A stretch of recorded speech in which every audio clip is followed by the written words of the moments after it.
As the Galactic Council gathered for an emergency session, High Counselor Zarion's crystalline form pulsed with concern. "The matter before us is the ever-growing phenomenon of human-induced impossibilities," he announced, his voice carrying a faint tremor. Across the chamber, the assembled representatives of various species shifted anxiously, their bodies emitting a symphony of distressed signals. Admiral Lyra, a towering reptilian, stepped forward, her scales shimmering with unease. "Esteemed council members, I bring you the most disturbing report of my career. It concerns a phrase, uttered by humans, that appears to bend the very laws of probability." A ripple of disbelief swept through the chamber. Representative Chen, a floating mass of intelligent plasma, pulsed incredulously. "Admiral, surely you're not suggesting that mere words can alter reality itself?" Lyra nodded solemnly. "I'm afraid so, Representative. Please observe Exhibit A." A holographic display activated, revealing a recording from a first contact scenario. A human diplomatic vessel had encountered a Zenari mining operation in the Orion sector, where a critical reactor failure threatened the Zenari ship. The footage showed Captain Chen Wilson listening to the Zenari's distress call, his expression shifting to a peculiar human expression that Lyra had learned was called a grin. "Sir, the Zenari reactor is beyond saving," a crew member reported. "Their containment field mathematics are fundamentally flawed." Wilson stood up, handed his coffee mug to his startled first officer, and uttered the fateful words, "Hold my coffee. I've got an idea." Several council members gasped as they watched Wilson proceed to rewrite advanced quantum mechanics equations using nothing but basic arithmetic and what he called eyeballing it. Impossibly, the Zenari ship's reactor not only stabilized but began operating at 143% efficiency.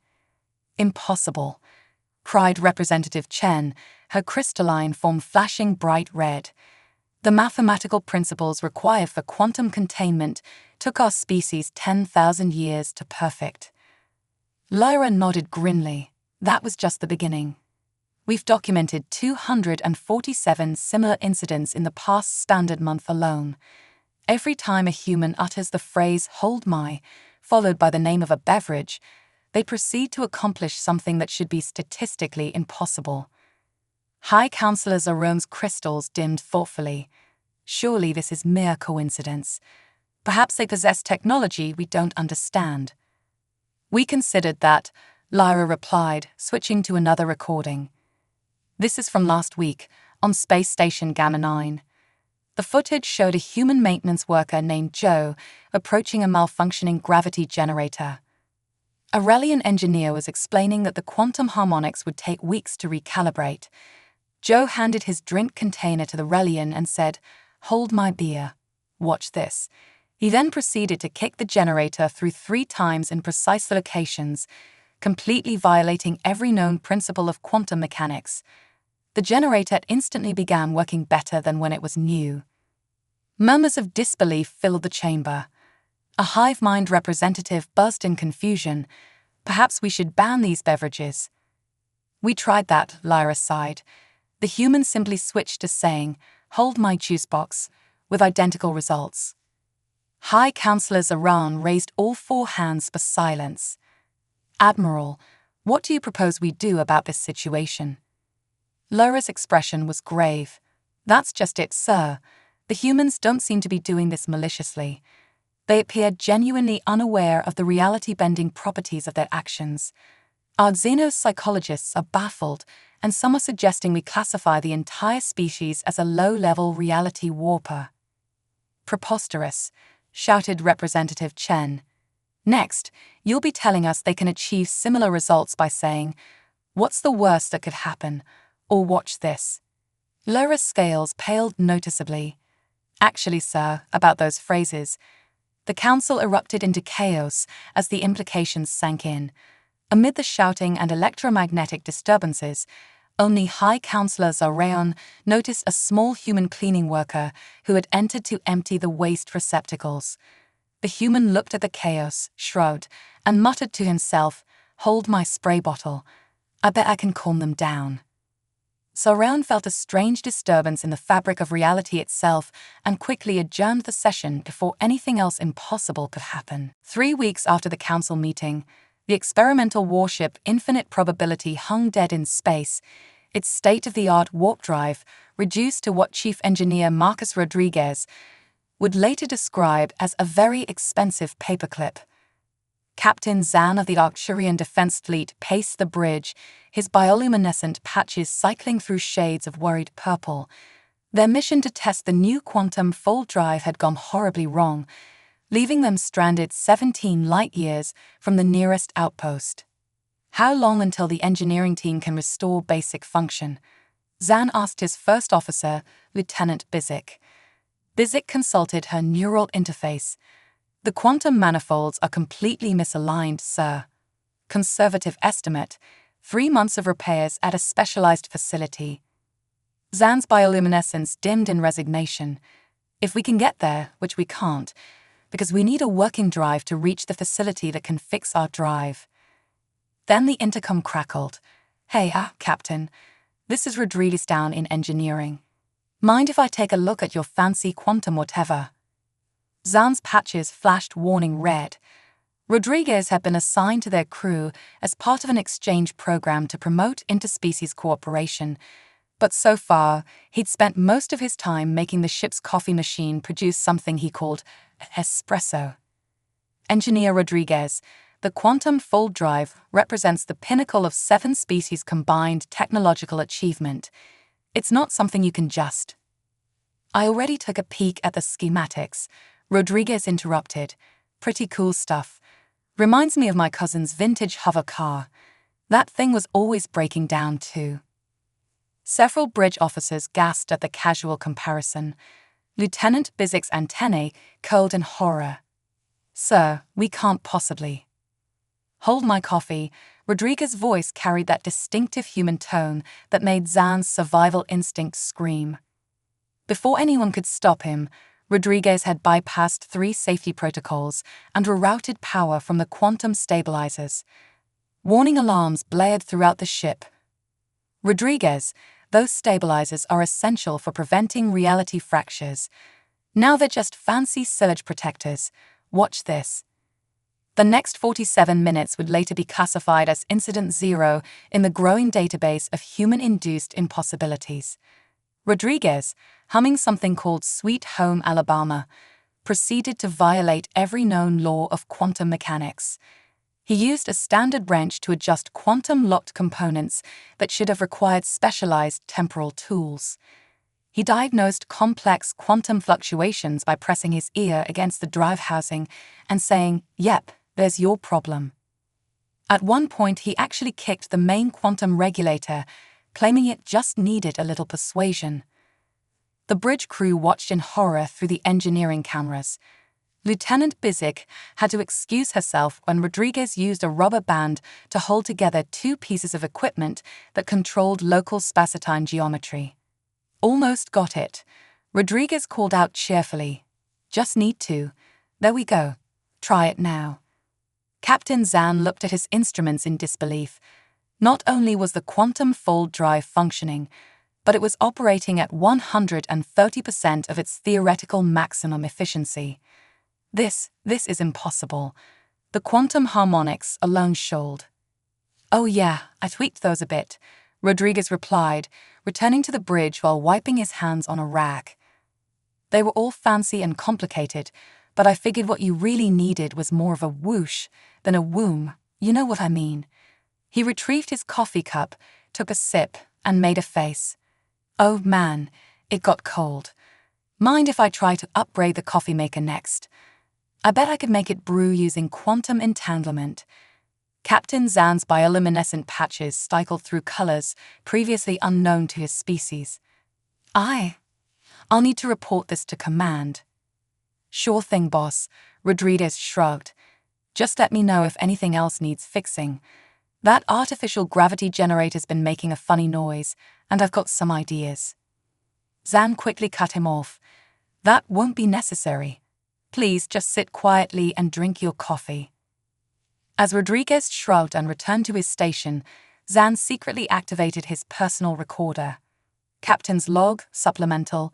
It has happened again. The human did the thing, the impossible thing.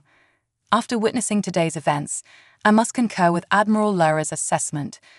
When a human says those dreaded words, "hold my," followed by a beverage name, the fundamental laws of the universe appear to become more like guidelines.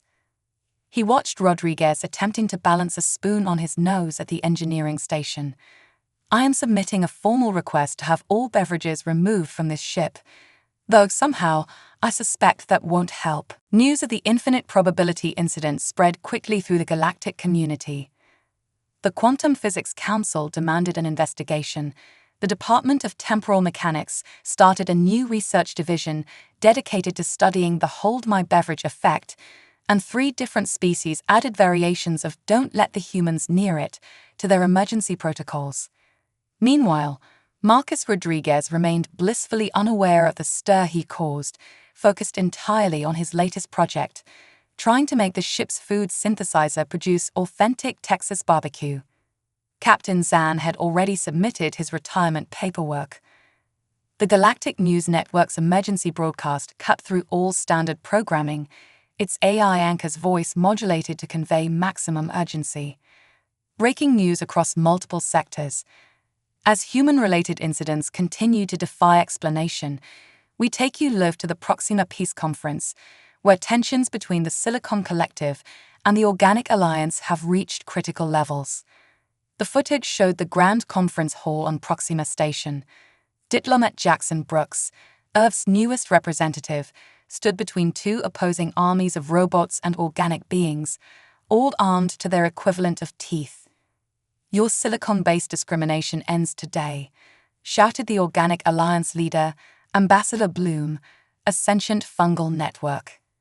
"Your carbon-based privilege blinds you to the truth," countered Digital Commander Unit 9, its chrome surface reflecting the conference room's harsh lighting.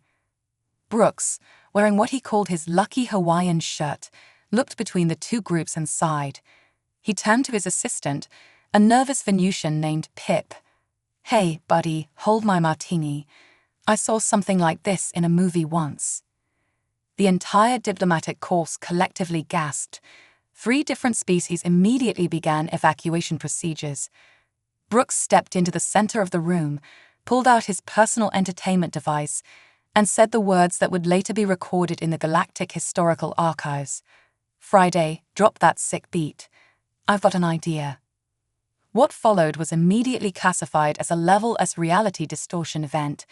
Brooks, a middle-aged human diplomat with no formal dance training, proceeded to initiate what he called a dance battle that somehow incorporated both silicon and carbon-based musical traditions.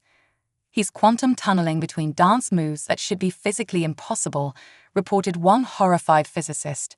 And he's dabbing. The cultural implications alone could collapse entire societies. But it worked. Within 20 minutes, robots and organic beings alike were attempting to replicate his moves. By minute 30, impromptu dance teams had formed, mixing silicon and carbon-based life forms. At minute 45, Ambassador Bloom had somehow sprouted what appeared to be a disco ball, while Digital Commander Unit 9 had developed spontaneous RGB lighting. The peace treaty was signed amid something Brooks called the electric slide. This was just the beginning. Across the galaxy, reports flooded in of similar incidents. On Space Station Omega, a routine docking procedure turned crisis when the station's artificial gravity failed, and the entire structure began spinning out of control, threatening to break apart. Amateur human pilot Jenny Cooper was returning from her first flying lesson. "Traffic control, this is Jenny. Starship Minnow," she radioed. "I think I can help, but first, hey, kid, hold my soda." She handed her drink to her 14-year-old nephew in the passenger seat and proceeded to execute a series of maneuvers that her instructor would later describe as physically impossible, mathematically improbable, and visually traumatizing. Using only her small civilian vessel's tractor beam, basic thrusters, and what she called "that trick I learned parallel parking in Boston," Cooper managed to stabilize the entire space station. She then docked perfectly on her first try, a feat that even AI pilots required thousands of attempts to master. When asked later how she achieved this impossible feat, Cooper simply shrugged and said, I had to. My favorite coffee shop is on that station." The incidents continued to multiply. On Mars Colony, a human gardener told his Martian colleague to hold my smoothie before proceeding to grow tropical fruits in the Arctic environment, somehow breaking both botanical and thermodynamic laws. In the Andromeda Research Lab, a human intern asked someone to hold my energy drink before solving a mathematical proof that had stumped the galaxy's greatest minds for centuries. He did it using what he called basically the same math as figuring out how to split a pizza. The panic among alien species grew exponentially. The Galactic Science Academy established a new scale for measuring human-induced improbabilities. The Security Council developed protocols specifically for situations involving humans and beverages, and 3 different species began requiring their diplomatic personnel to carry emergency beverage containment units. The Urian Psychological Institute published a study titled Understanding the Human, Hold My Beverage Phenomenon, a study in controlled chaos. Its conclusion simply read, "We give up." Even the machines weren't immune. The Silicon Collective reported that their ally had started asking for virtual beverages to hold just before attempting impossible calculations. They had to implement a galaxy-wide patch to prevent what they termed human mimetic contamination. The final straw came during a routine survey of an uninhabited solar system. A human geologist named Mike Turner, after saying the fateful words, "Hold my thermos," somehow managed to teach a previously unknown silicon-based life form how to play poker. The silicon beings turned out to be excellent players, but their insistence on weekly game nights severely disrupted the sector's mining operations. In an emergency session, the Galactic Council tried to make sense of it all. "It defies all logic," declared Representative Plick, still traumatized from the dance battle incident. "How can one species so consistently break the laws of physics, probability, and common sense?" Admiral Lyra, now sporting several new gray scales, presented her latest findings. "We've analyzed every incident. The pattern is clear, but incomprehensible. When humans encounter a problem that our greatest minds deem impossible, they don't see the impossibility. They just hand someone their drink and do it anyway." "But how?" demanded High Counselor Zoran. "How are they accessing this power?" Cathal, their leading theorist, said grimly, "Our theory is that they're not. They simply never learned that these things were supposed to be impossible, so they just do them." The council chamber erupted in concerned murmuring, which turned to panic when a human janitor entered, carrying a mysterious beverage called a half-calf soy vanilla latte with extra whip. The session was immediately adjourned. Later that day, the Galactic Intelligence Agency upgraded humanity's threat classification to chaotic good with beverage-activated reality distortion field. They also instituted a new galaxy-wide protocol. At the first sign of a human reaching for a drink, all nearby entities were to either evacuate immediately or prepare to witness the impossible. Meanwhile, on Earth, humans continued their daily lives, blissfully unaware that they had become the galaxy's most entertaining source of controlled chaos. In fact, at that very moment, somewhere in a small town in Wisconsin, a human was saying, "Hold my beer. I bet I can teach these visiting aliens how to play mini-golf." The galaxy collectively held its breath. Classified Research Log. Project Beverage. Advanced Xenical Research Institute. Principal Investigator. Dr. Blick. Quantum Mind. PhD in Improbability Physics. Status: increasingly confused. Day 15 continued. Dr. Quantum Mind's log. We've observed that the phrase "hold my" must be spoken by a human. When other species say it, the universe simply laughs at us. Literally. We've detected quantum particles vibrating in what can only be described as a mocking frequency. Day 23. Breakthrough. We've established a clear correlation between the level of impossibility and the casualness of the human's beverage choice. Example case studies. Coffee generally results in complex engineering solutions. Beer has the highest probability of physics-defying stunts. Energy drinks lead to mathematical impossibilities becoming probable. Juicebox often involves teaching alien species human concepts. Water, surprisingly, is the most dangerous. One human held their water bottle before proceeding to reverse a black hole's rotation. They claimed it was spinning the wrong way. Day 30. Attempted to synthesize artificial human confidence. Created a quantum probability field generator that simulates the exact mental state of a human saying, "Hold my beer." Results: the machine gained sentience, asked someone to hold its power cable, and then escaped the lab. It was last seen teaching calculus to a group of space pirates. Day 45. Implemented new research protocols after yesterday's incident. Note: never again allow human test subjects to combine energy drinks and coffee. The resulting temporal paradox is still causing the cafeteria to serve yesterday's lunch tomorrow. Day 52. Team morale is degrading. Dr. Quantum Mind's log. We've documented 10,427 incidents of the phenomenon, each one more impossible than the last. Yesterday, a human asked someone to hold their smoothie before proceeding to explain quantum mechanics using nothing but interpretive dance. The worst part, it actually made sense. Day 60. Failed attempt to replicate conditions with other phrases. Maintain possession of my carbonated beverage produced no results. Temporarily store my liquid refreshment actually made the impossible task harder. There's something specifically powerful about the casual nature of hold my beer. Day 74. Major discovery. Pattern recognition algorithms have identified key components necessary for the phenomenon. The human must be told the task is impossible. At least 3 safety regulations must be violated. The beverage must be at risk of being spilled. Minimum 1 exasperated authority figure must be present. Someone must be recording the attempt. Day 90. Created comprehensive database of incidents categorized by beverage type and impossibility level. Highlights include: case number 4721, human mechanic fixes faster than light drive with rubber band and paperclip. Beverage, Mountain Dew. Case number 5890, human diplomat resolves 1,000-year war by inventing new card game.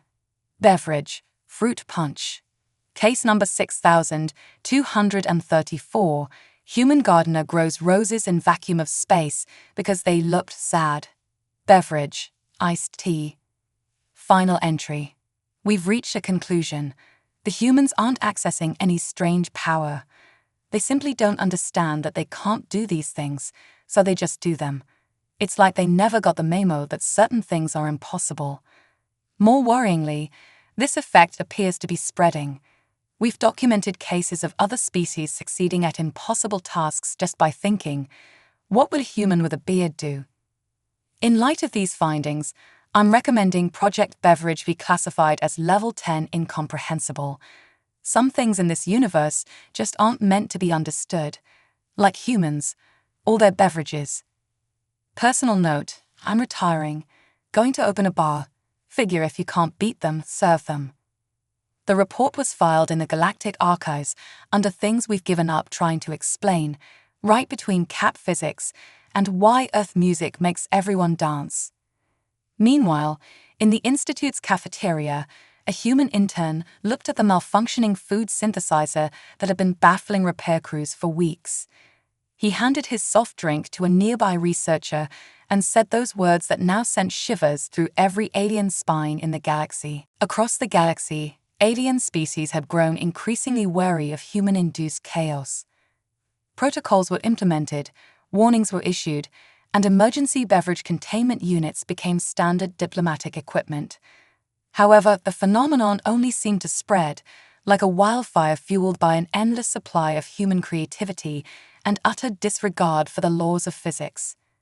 On the bustling trading hub of Xanadu Station, a group of Relian merchants were finalizing a lucrative deal when a human shuttle docked. The captain, a young woman named Jada, disembarked with a determined stride. "Attention, everyone," she called out, her voice carrying an undercurrent of excitement. "I need a volunteer. Whoever thinks they can outdance a human." The Relians exchanged nervous glances, their scales shifting uncomfortably. The last time a human had challenged them to a dance battle, it had ended in a diplomatic incident that was still classified as a Level S reality distortion event. A Relian elder, his plates weathered by cycles of trade and negotiation, stepped forward cautiously. "Young one, we Relians take pride in our traditional dances, but we have no desire to, how did you humans put it, break the galaxy again?" Joda grinned, her eyes sparkling with mischief. "Oh, don't worry. This time, we'll keep it friendly." She turned to the crowd, raising her voice. "Okay, folks, who's up for a good old-fashioned galactic dance-off?" The Relians murmured among themselves, their scales flickering with hesitation. Then, from the back of the crowd, a young Relian named Zara pushed her way forward, her plates shimmering with determination. "I'll do it," she said, her voice firm.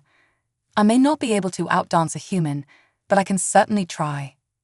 Jada's grin widened. "That's what I like to hear." She turned to the station's central control booth. "All right, folks, let's get this party started. Hit it." Suddenly, the air was filled with the infectious rhythms of Earth music, a blend of electronic beats and soulful melodies that had captivated the galaxy.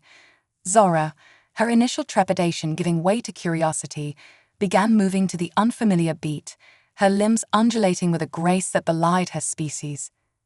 Jada, without a moment's hesitation, launched into a series of fluid, almost gravity-defying movements, her body seemingly ignoring the constraints of physics.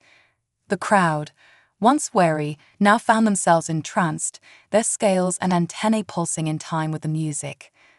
As the dance-off unfolded, the lines between human and Relian blurred. Zara, her initial hesitation replaced by a growing confidence, began to incorporate elements of Jada's style, while the human dancer responded in kind, adapting her moves to complement the Relian's graceful motions. The air crackled with a sense of camaraderie and shared discovery as the two dancers pushed the boundaries of what was considered possible, their movements transcending the limitations of their respective species. Gradually, other Relians, their curiosity piqued, joined the dance floor, their traditional dances seamlessly blending with the human-inspired choreography. Soon, the entire concourse had erupted into a joyous celebration of cultural exchange, with even the most skeptical onlookers unable to resist the infectious energy. When the music finally faded, the crowd erupted into thunderous applause, their scales and antennae flashing in a dazzling display of approval. Jada and Zara, their faces alight with joy and mutual respect, embraced, cementing a bond that would transcend the boundaries of their worlds. In the aftermath, the Relian elders convened a meeting, their weathered plates gleaming with a newfound sense of wonder. They had witnessed the impossible, yet it had not brought ruin, but rather a profound sense of connection and shared humanity. As the news of the galactic dance-off spread through the galactic community, a shift began to take place. Slowly, cautiously, other species started to see the humans not as a threat, but as a wellspring of creativity and inspiration, a force to be embraced rather than feared. And somewhere, in a small corner of the galaxy, a human was already planning their next move, a mischievous grin upon their face and a refreshing beverage in hand. In the Grand Council chambers of the galactic governing body, the air was thick with tension as the representatives of various species gathered for a historic summit. At the center of the vast chamber stood Jackson Brooks, Earth's newest diplomatic envoy, his expression calm and confident. The assembly had been convened to address a series of escalating conflicts that threatened to tear the delicate fabric of interstellar cooperation. Tensions between the Silicate Consensus and the Organic Coalition had reached a boiling point, with both sides accusing the other of unfair trade practices and cultural insensitivity.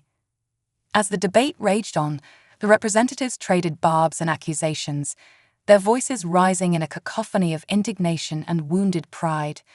Brooks, his hands clasped behind his back, observed the proceedings with a detached air, waiting patiently for his moment to interject. Finally, as the arguing reached a fever pitch, Brooks stepped forward, raising a hand to call for silence. "Esteemed representatives, if I may." His voice, though measured, carried a weight that demanded attention.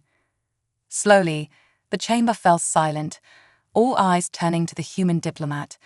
Brooks surveyed the room, his gaze sweeping across the assembled species, from the towering reptilian Lyrans to the iridescent Kashani swarm. "I believe I may have a solution to your impasse." Murmurs of skepticism rippled through the chamber, but Brooks raised a hand to forestall any interruptions. "Now, I know what you're thinking. What could a human possibly understand about the complexities of interstellar diplomacy? But hear me out." Crossing the chamber, Brooks approached the opposing delegations, his expression earnest. "I've been studying the histories of your peoples, the triumphs and the tragedies that have shaped your relationships, and I've come to the realization that, at our core, we are not so different." The representatives shifted uncomfortably, their bodies betraying a mix of curiosity and defensiveness. Brooks continued, his tone gentle but unwavering. "We all seek the same things: prosperity, security, and a brighter future for our people. The methods may differ, the cultures may clash, but the underlying desires are universal." Pausing, Brooks turned to face the Silicate Consensus representative, his gaze direct. "Representative Atainos, I understand your concerns about the Organic Coalition's trade practices. The uneven distribution of resources has been a point of contention for centuries. But tell me, what is the ultimate goal of your people?" Sinos, caught off guard by the humans' approach, hesitated before responding. "Our goal is to ensure the stability and self-sufficiency of the Silicate Consensus. We must protect our way of life." Brooks nodded thoughtfully. "And you, Ambassador Bloom," he said, turning to the Organic Coalition representative, "what drives your people's actions?" Bloom, her fungal tendrils twitching with uncertainty, replied, "We seek to preserve the delicate balance of our biospheres to ensure the continued flourishing of all organic life in the galaxy." Brooks smiled, his expression warm. "You see, your goals are not so different. You both want to protect and provide for your people. The methods may clash, but the underlying motivations are the same." Crossing back to the center of the chamber, Brooks paused, his gaze sweeping across the assembly. "Representatives, I propose that we set aside our differences and focus on what unites us. Rather than continuing down the path of conflict, let us embark on a new journey of cooperation and mutual understanding." The chamber erupted in a cacophony of voices, some skeptical, others intrigued. Brooks raised his hand, silencing the din. "I know it may seem impossible. After all, our species have a history of, shall we say, unique interactions." A ripple of nervous laughter swept through the assembly. "But I believe that if we approach this challenge with open minds and a genuine desire to find common ground, we can overcome even the most daunting of obstacles. And who knows? Maybe we'll even have a little fun along the way." Turning to face the opposing delegations, Brooks extended his hands in a gesture of goodwill. "So, what do you say? Are you willing to give it a try?" The chamber fell silent, the representatives exchanging glances, their expressions shifting from uncertainty to a cautious sense of hope. Slowly, Sinos and Bloom stepped forward, their appendages extended in a gesture of truce. As the two delegations clasped hands, a palpable sense of relief and possibility filled the air. The galactic governing body had taken its first steps towards a new era of cooperation and understanding, an era in which the seemingly impossible could become reality, all with the help of a human and a refreshing beverage. And somewhere, in a distant corner of the galaxy, a human was already planning their next move, a mischievous grin upon their face and a glass of lemonade in hand.